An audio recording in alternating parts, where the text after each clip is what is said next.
This month's podcasts are sponsored by Aubergine Legal. Do you sometimes worry that your business isn't meeting all its legal compliance requirements and wonder if you're ticking all the legal boxes? Are you losing sleep worrying about a piece of legislation that you may or may not be complying with? Perhaps you need some help with your client contracts or your data protection compliance. Or maybe you're worried that your website doesn't have the right documents or legal notices in the right place. Perhaps you have a brand that you want to protect with a trademark. How about if you could outsource it all and eliminate all of your worries? If so, then get in touch with Aubergine Legal, a friendly commercial legal consultancy offering practical and clear commercial legal advice without the overwhelming legal jargon, taking the worry away and helping you to protect your business and minimise your risks. Aubergine offers a free 30-minute consultation if you have any questions or want to find out if they can help, and you can access this link and book your free 30-minute call via the link in the show notes. Welcome to the Bring Your Product Idea to Life podcast. This is the podcast for you if you're getting started selling products or if you'd like to create your own product to sell. I'm Vicky Weinberg, a product creation coach and Amazon expert. Every week I share friendly, practical advice as well as inspirational stories from small businesses. Let's get started. Hello, it has definitely been a few years since we did an episode all about logistics, and today I am delighted to have Sam Anderson on the podcast. So Sam is from Order Fulfilment Experts, and she gives e-commerce businesses peace of mind and frees up their time so they can focus on the bigger things. So what Sam's company does is anything logistical for your business. So her company works on fulfillment, on shipping, on Amazon prep, all kinds of other things. And Sam was really generous with her time. I had so many questions about the logistics of running a products business, when it's a good time to outsource, how do you outsource, what kind of things can you get somebody to do for you? And she has some really, really great advice and tips as well as some advice on about the common mistakes she sees people make. And we talk about all of this in a lot of detail. This is a really actionable episode, and however you manage your storage and fulfillment now, I definitely think you're going to learn something from this. So I would love now to introduce you to Sam. So hi Sam, thank you so much for being here. Thank you so much for having me. Well, no problem. Can we start with you please give an introduction to yourself, your business and what you do? Of course. So my name's Sam Anderson and I'm the founder of a company called Order Fulfilment Experts. And basically, we are the logistics part of e-commerce. So we pick, pack and post online orders, not just direct to consumer, but also to retailers and wholesalers. We store the stock here. And as orders come through, we're an outsourced logistics department, if you like, for our e-commerce business owners. And we then obviously distribute their products. Well, that's brilliant. Thank you. And it sounds, well, you do an awful lot there. And do you work with businesses of all sizes? So do you work with really small businesses as well as the larger ones? Yes. I mean, we are a small fulfillment house as fulfillment houses go, in the sense that, we're not Amazon-esque, coin a phrase. So the sorts of customers that we have range from, a handful of orders going out daily up to about sort of 350 to 500 orders a day. We unlike other fulfillment houses, we don't have that minimum spend or minimum amount of racking or number of orders that need to go out. So when I set the business up over 10 years ago now, we very much focused on the army of home-based business owners who were perhaps, bubble wrap all over the kitchen table or in the garage. They had everything racked out and they were getting to that painful stage of, I'm not working on my business, I'm working in it. And that's when we would normally step in and take over the fulfillment for them. So, but yeah, we really do work with a really eclectic mix of different e-commerce business owners. That was really useful, Sam. Thank you for that. When you just said then about people working in their businesses and not on their business, that leads in really nicely to what I wanted to ask you about, which is if someone's listening and they're thinking, I might like to outsource my fulfillment, and maybe, they're right at the beginning of their journey, what's a why are some reasons that people might want to outsource it, first of all? And I think you've just touched on one there, which is when you're just spending all of your time packing rather than creating or marketing or all of the other things. And what are some of the benefits of outsourcing it? So it is important to actually make that decision at the right time. And that's why your question is such a good one, because we have had customers come to us at the wrong time. We've had customers, and maybe by answering the wrong time to come to us, that will help sort of narrow down the right time. Because we have had customers come to us when they haven't even really launched their products, and they have great plans and they think it's all going to, they've spent an awful lot of life savings perhaps on product and marketing and things like that, but they haven't road tested it, and they haven't actually been there and done that and got the t-shirt before they then know it's time to outsource. So I think really it is very much that it's a tried and tested business concept. You know it works. You know you've got the margin to allow for someone else to fulfill it for you. It doesn't necessarily mean that it costs an awful lot to outsource it. It just means that you do perhaps need to think about building in that infrastructure in terms of costs to your business when you're looking to become scalable. If you always plan to stay small and just do it yourself, then obviously that's a completely different ball game. But if you do plan to scale the business, you do need to build in those infrastructure costs to be able to do that. And so anything that's been tried and tested, you know the concept worked, you know you've got a market for it, and you can see the orders going out yourself, and you've already established the things that don't work perhaps a little bit, and how to pack things, and what returns policy you need, and how you like things done in terms of the presentation of the parcel to the customer, and what distribution channels you want to use, then that is normally a really good time to move it over, because you know that obviously the business can afford to outsource it, and it will also then take it to that next level in terms of growth and scalability. Thank you so much for explaining that. I think that's really useful. And I particularly liked what you said about thinking about building into your margins the cost of the fulfillment. Because of course, if you're using a fulfillment center, there's a cost involved. Because it often surprises me that when businesses start to sell their products on Amazon, which is what I specialize in, and we'll talk about that a bit more later, they will often say to me, okay, what do Amazon charge for what are their storage fees, what are their shipping fees? Because they want to build that into their margins. And I often say, well, how are you fulfilling your orders now? Because actually, there's not often a huge difference in terms of the costs. And I feel like, I'm often quite surprised when we get to that stage and they say, oh, I need to build that in. And I think, oh, I'm often surprised they haven't built that in already, assuming they've had a product that they've been selling, whether they've been taking it to the post office or using a fulfillment house. So, yes, I think that's a really good thing to think about. I think at the beginning of your journey with your products, however you're going to fulfill it, not just when you get to the stage of thinking about getting someone to help with that. Absolutely. And I think it also boils down to the value of your time, how you value your time. And if you value your time at £50 an hour and you're sticking stamps on things, that's not effective use. Yeah. That's a really good point. And are there any other benefits to outsourcing your fulfillment other than the time, would you say?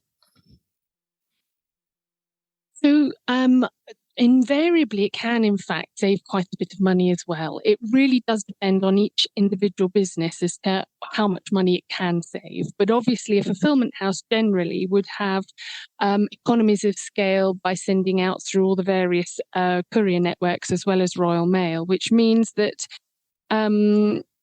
postage and couriers tend to be less expensive, packaging bought in bulk, and then also obviously the fulfillment houses bread and butter is going to be the actual time they spend doing the actual fulfillment, and they will make a little markup on the postage, they'll make a little markup on the packaging, and then the storage and any goods in or stock checks and things that you get asked to do. So but generally they're getting economies of scale, which means that even if you do outsource it, you possibly pay less than you are now anyway. But particularly when you factor in the cost of your time, because obviously that's probably going to be the biggest difference in it. And yeah. That's really helpful. Thank you. And one thing that you're not saying, and possibly because you're being very modest, or maybe this is something that's unique to me, is that when I had my products business, one benefit that I found when I outsourced the fulfillment is it all looked nicer. So everything was just packaged a bit better than when I was doing it. So I do think that's, not for everyone, because some people have that gift, don't they, of being able to package an order. Sometimes I buy things on Etsy and it's all packaged and it's beautiful, and I don't have that skill. So for me, that was definitely a huge one, is I just felt like the experience the customer was getting was so much nicer when I was paying somebody else to do that. And of course they did it to the requirements that I had. But yeah, I think that was something huge. And that's something else I wanted to talk to you about, because I know that one thing you can do is you don't just put every order in a box, do you, and put it in the post. So can we talk a little bit about some of the things that you can do to personalize customer experience and why businesses might want to consider how they package up their products? Absolutely. Yes, of course. So, and that was a really good point about things looking better when they do arrive, and also being able to make sure that orders stay pace and they go out in a really quick, timely fashion. That also, obviously, when you're doing it yourself, sometimes you just think, oh, I can't be bothered to go to the post office today, or I have missed in my collection, or what have you. Whereas, of course, the perception from a customer will be a lot greater if you are making sure those orders are going out all the time. In terms of bespoke packaging, and so that it really stands out for your customer base in terms of what you're delivering in, we do get asked to do all sorts of different things. So whether some of them are to make it look as though it's gone through a fantasy postal system, and that's really quite fun. So we've got Terry Pratchett's legacy stuff in the Discworld, and we're sending out things that make it look as though it's gone through a completely fantastical postal system that he's written about in one of his books. Other things can be, we've got a customer who works in quite a competitive industry, actually, but they've differentiated themselves by creating short runs of exclusive artwork on large postcards, and then also including retro sweets into their packaging. And so they're then actually becoming the preferred supplier despite the competition in the market, because they're adding this extra value, and people are now wanting to collect the pieces of artwork, which is lovely. So no matter what industry you're in, you can always set yourself apart by really offering just thinking through an additional element to what you're trying to deliver, and trying to put a smile on that customer's face when they get it. That's really interesting. And I love that Terry Pratchett example you gave. That sounds really fun. I'm tempted to buy something now just to see how it arrives. And so is that something that a fulfillment center can do for you then? If you have requirement, I mean, I know you can't speak for everyone, but certainly something, if a customer came to you and said, I want you to put this in the packaging and tie a bow and whatever it is, put a card in, is that all things you're happy to do?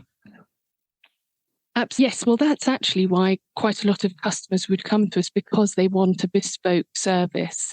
And unlike the larger fulfillment houses out there who are entirely systems led and perhaps will say, this is how we work, you have to fit in with that, we ask our customers, what would you like? And we will fit in with that. Obviously, we do have to have a degree of systematization, but in parallel with that, we also can do very much more bespoke things for our customers. So I'm not saying that there aren't other fulfillment houses out there that won't do bespoke, but that's our niche. That's really where we sit, is where customers would like something a little bit out of the ordinary, and or to deal with the business owner. And we also have like a buddy team that manage a portfolio of customers, and they're on WhatsApp with their customers all the time. So it's that added customer service as well, as opposed to just having to raise a ticket, for example, be able to speak to one. So, but yeah, the bespoke side of it is definitely something that's growing in the market as well, so that e-commerce businesses stand out from the crowd.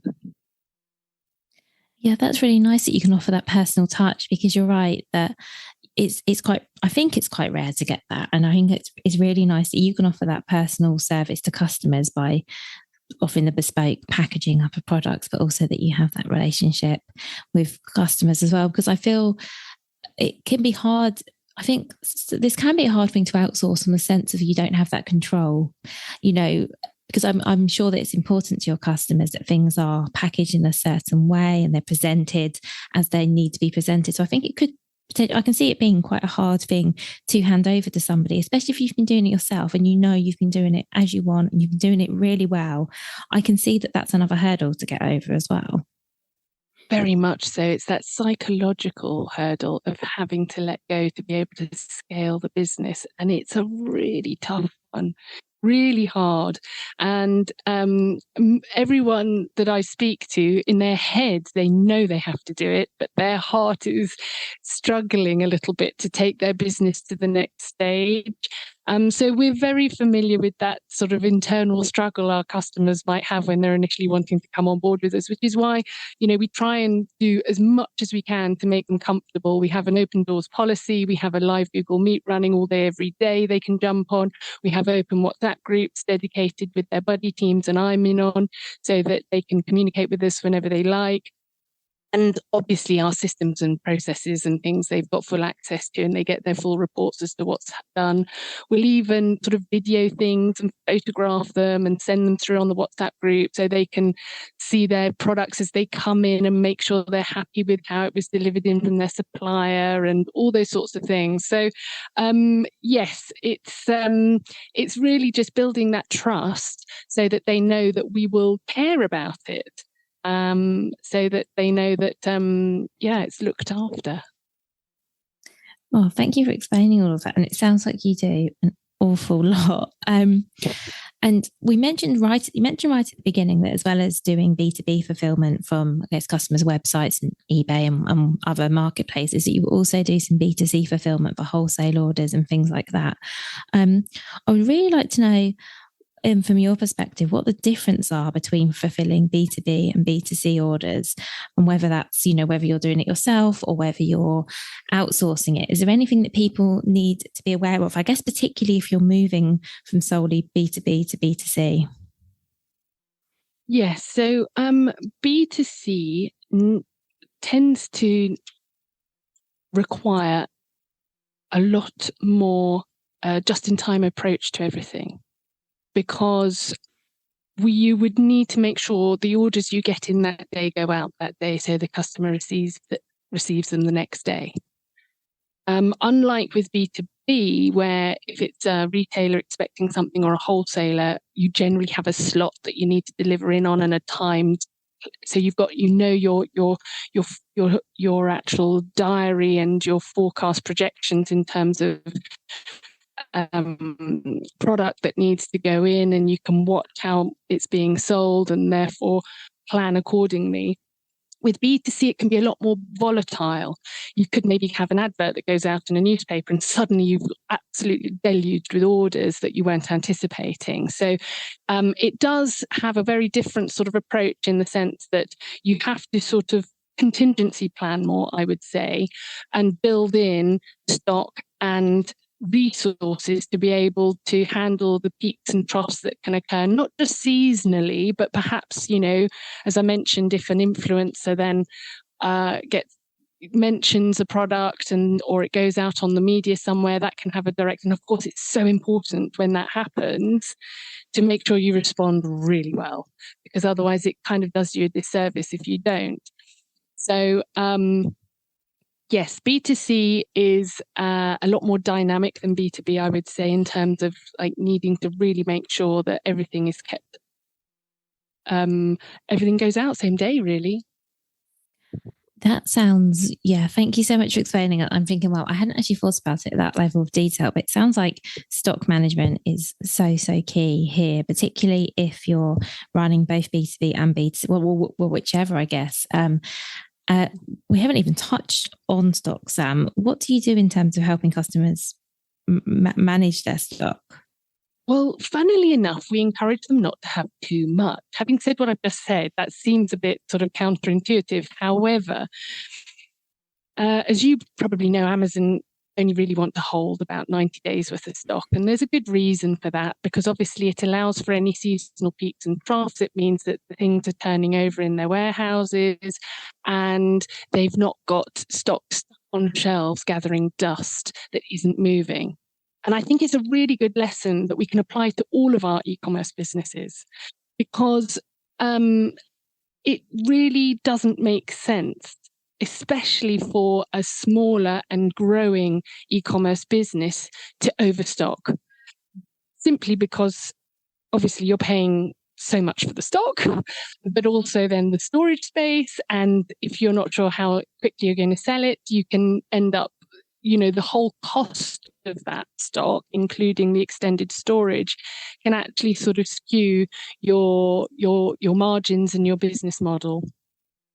The 90 days is a pretty good starting point. And obviously it's not an exact science, because you cannot take into account, unprecedented peaks and troughs. However, I do think that it's one of the metrics I look at is the yield of my racks. And it's a good metric that e-commerce business owners could look at as well, in terms of the amount of space you've got, how much is actually coming in and going out and actually turning. Because that's what you want. You don't want bucket loads of stock. You want a really high yield on the amount of orders you've got going out for the amount of storage space that you require. And that's the sign of a really healthy business, e-commerce business. And if you start to notice you've got more coming in than going out and you're having to increase your storage all the time, that's a really good sort of alarm signal to look at. Why is that happening? What do we need to do to fix that? Because having bucket loads of stock isn't necessarily, the most sensible thing to do. That's so helpful. Thank you. And it sounds, I like the 90 days or whatever it is, because I guess that might depend based on the business and how long like production takes, for example. But I think it makes total sense to think ahead and think, okay, how much stock am I likely to need for the next quarter, let's say, and plan accordingly. Because you're right in that obviously Q4, hopefully everyone will be selling. We hope everyone's going to be selling more and might need a bit more stock. But then there are certainly, especially if you sell a seasonal product, there can be times of the year where things are a bit slower and you maybe don't need to be holding as much. So I think that's a really good reminder to sort of plan stock rather than be maybe proactive rather than reactive where possible. Because I definitely see, and I'm sure you do too, where a certain product gets sold out and then there's a wait for more to come in, which isn't always a bad thing, especially if you can take pre-orders. I mean, that can be great to get the money in and also to build up a bit of excitement that way. But equally, it can be quite stressful, can't it, for business owners when you're constantly trying to work out how much of everything you have and how long it will last, and when you need to be ordering in and things like that. Yes, definitely. And we saw actually during, the supplier issues when with COVID, that people then moved their suppliers to closer to home, because although they weren't, that necessarily as cheap as buying it in from the Far East, actually, when they looked at the whole cost of it, including delivery and landed into the warehouse, plus the fact they didn't need as bigger production runs, it actually made more sense from a business strategy standpoint to do it that way than wait for a couple of containers stuck in the Suez Canal, for example, that then arrives and it's out of season. which is obviously worst case scenario. But yes, there are some amazing the technology available nowadays to be able to forecast and report on historical data based on your orders and your stock movements is really fantastic.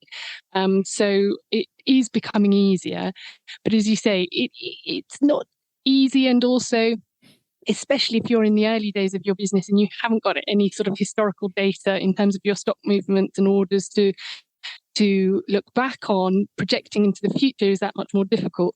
But it does get easier with time, very much so. That's really reassuring. Thank you. While we're talking about some of these unexpected things that happen, so the Suez Canal was a really good example of something that maybe some people, but most of us didn't foresee and took a lot of people by surprise. And then obviously COVID. But let's talk about some of the more common things that when I say unexpected, perhaps people haven't planned for. So for example, I think it was last year, there were quite a few Royal Mail strikes. Do businesses need to think about having a contingency plan in case things come up? Is that something you recommend? And do you have any other advice about what small businesses can do when some of these things come up that really put a spanner in the works? Yes, I mean, I do know a number of businesses that really struggled during the Royal Mail strikes, and it was dreadful to see. And I think it has made everyone within the industry contingency plan much more than they ever did, because you realise that how reliant people are. But it was also a mindset thing. I think because the general public realised Royal Mail was on strike, they thought, well, I better not order anything. I'll go to the shops instead. So it's all about communicating with the customer and saying, look, I know that the strikes are on, but we can get stuff to you anyway. We've got these other distribution methods. So obviously we were sending everything out by courier instead of Royal Mail, and I think everything was getting through the system. But we did notice, just because of public perception that they might not get their orders in time for Christmas, that the orders dropped off anyway, because they thought, well, I can't take the risk. So it's all about communicating with your customer and saying, look, we can still get this to you. In fact, you'll get a better delivery service because it's coming by courier. Yes, being it's one of the ones that obviously has happened in the past, but I don't think anyone really foresaw it really coming in the run up to Christmas, which is when everyone in the industry, builds up their bank accounts and, sees them through maybe quieter periods in the year. So it was, was devastating for some e-commerce businesses. We know that. And the other thing I've noticed is that people have moved away from using Royal Mail entirely in some instances, and are starting to use private courier networks as opposed to Royal Mail, so that they aren't beholden to them so much. Well, that makes total sense. I think especially if you have been burnt, let's say, I can definitely see that you might think of, okay, how are we going to do things differently going forward? And that makes sense. It sounds like having some sort of contingency in place, if you're doing your own fulfillment especially, is important. Just thinking through, okay, should this happen again, what would I do? If it's okay, Sam, I'd love to change the subject entirely, actually, and talk a little bit about Amazon. Because as you know, that's something that I specialise in, and Amazon fulfillment can be tricky. So we've kind of spoken about sort of how you might fulfill, because I guess how you fulfill customer orders if they were doing Amazon FBM, which means fulfilled by merchant. Obviously, that's fairly straightforward for you. But what about if customers are doing Amazon FBA, which for anyone who doesn't know what that means, that's when you send your stock into Amazon for Amazon to fulfill for you. So let's talk a bit about what kind of things you need to consider before sending any stock into Amazon. So So there's every single product seems to have its own rules and regulations, and therefore it's quite difficult to be prescriptive about this, because every single type of product will have different sets of rules and regulations to adhere to. from our That's perspective, true. So I guess the first thing to say, worth knowing. So sorry to interrupt them. So I guess that's one thing actually to say to people is that if you are looking to send your products into Amazon, have a look about what the requirements are for your specific product. Because yes, you're right. Every single thing you send is different. So sorry to interrupt, Sam, but I thought it was worth letting people know that whether they're fulfilling orders themselves or asking someone else to do it, it's worth knowing what the rules are at the outset. Very much so. And so for the examples that we've got here, where we're sending palletized goods into Amazon for them to be sold on Amazon Prime, we get a very, very prescriptive set of instructions from the customer / Amazon in terms of how it needs to be presented to them. And we will then spend quite a lot of time relabeling, rebagging, resealing, basically having to rework entirely the product in some instances so that it is the right presentation for them, so that when it is receipted into their warehouse, it works with their own systems and processes. So, I mean, obviously I have a lot of customers who would love also to work with you and go work on Amazon, get their products into Amazon as well, because selling off of multiple sales channels can only really benefit your brand or your sales. I can't see any other disadvantage from it, unless, of course, there are some brand restrictions. And you do need to speak to someone like yourself who's an absolute specialist in it, because it is a minefield. And we know that from the specific things that we're asked to do to send out. Every single thing we do is completely different. We now actually got people on board who will specifically deal with product assembly and product repackaging to go back into Amazon, because it is a job in its own right in many respects. And you need to have, head on your shoulders to do it, because it can be quite specific. So I'm sorry I can't be more generalistic about it, because, the examples that we send out are quite complex. And I think that's because we attract that kind of customer. The best thing to do is to leave it to people that know what they're doing. That's really, honestly, the best thing to do.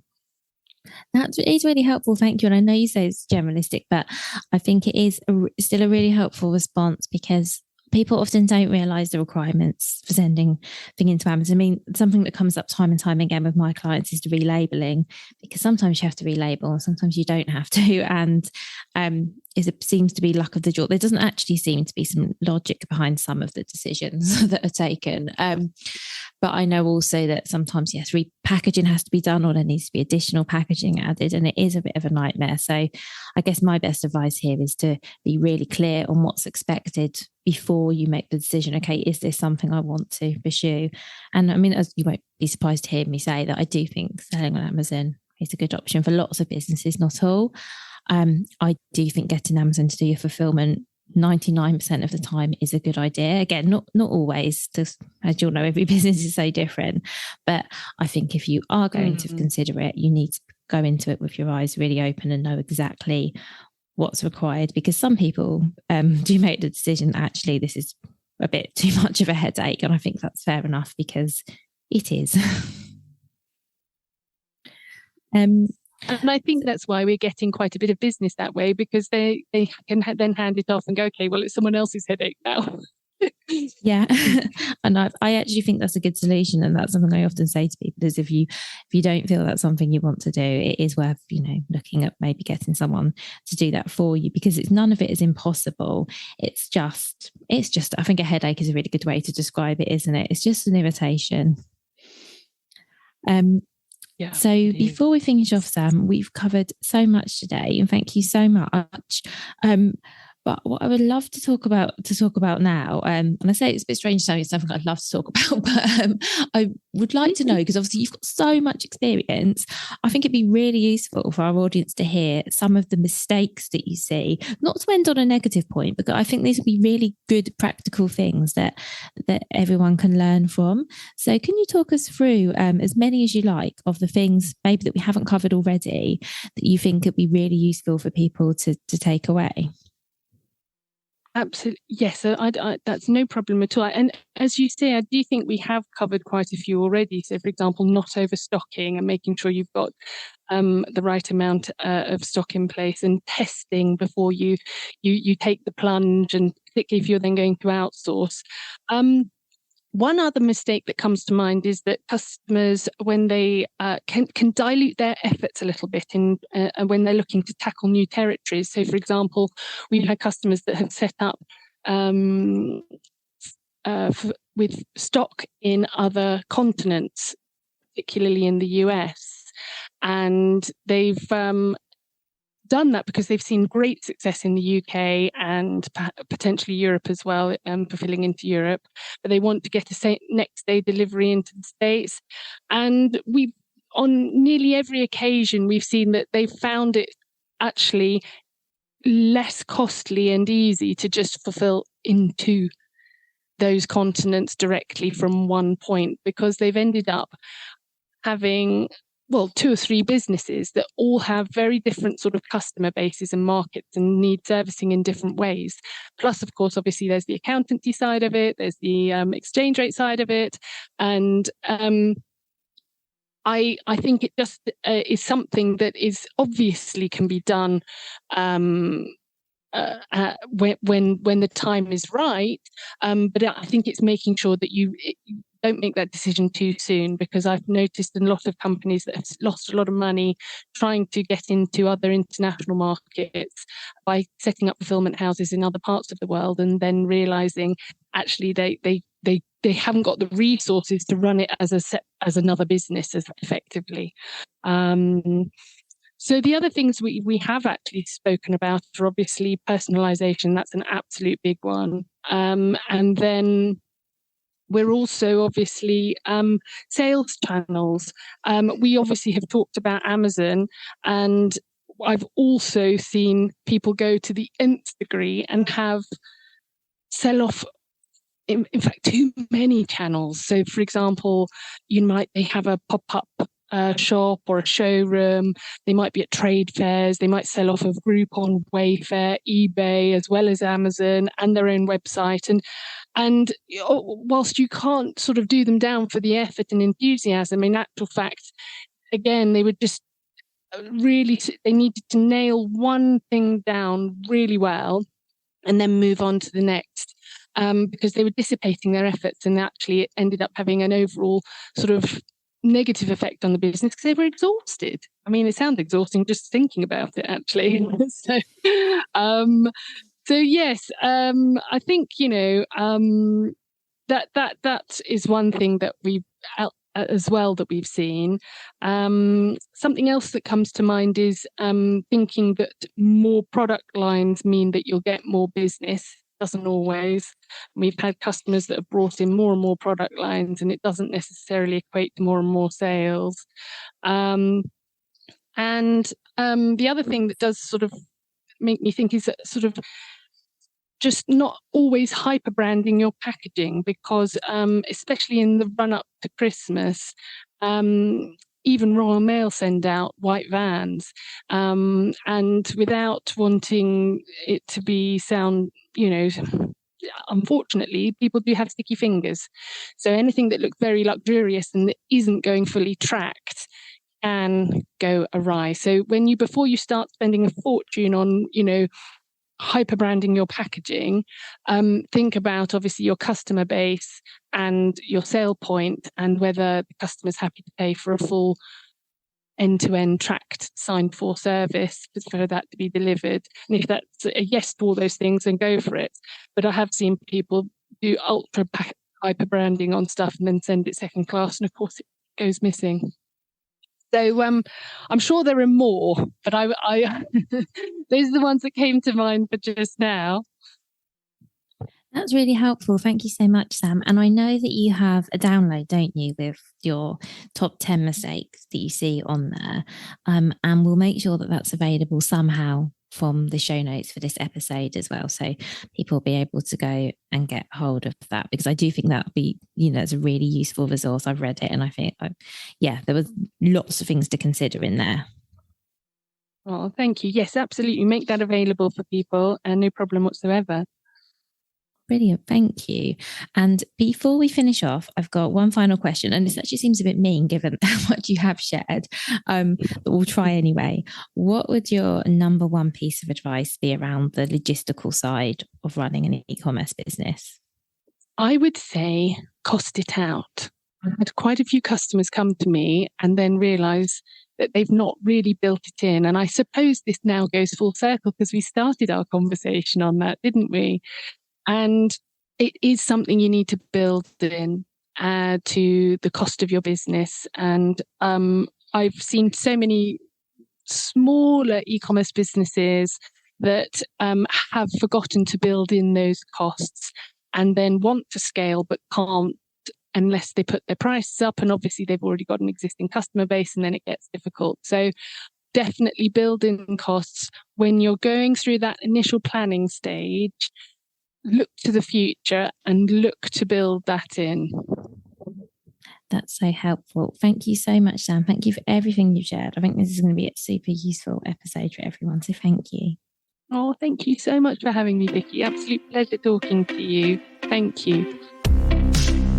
Thank you so much for listening right to the end of this episode. Do remember that you can get the full back catalogue and lots of free resources on my website, vickyweinberg.com. Please do remember to rate and review this episode if you've enjoyed it, and also share it with a friend who you think might find it useful. Thank you again and see you next week.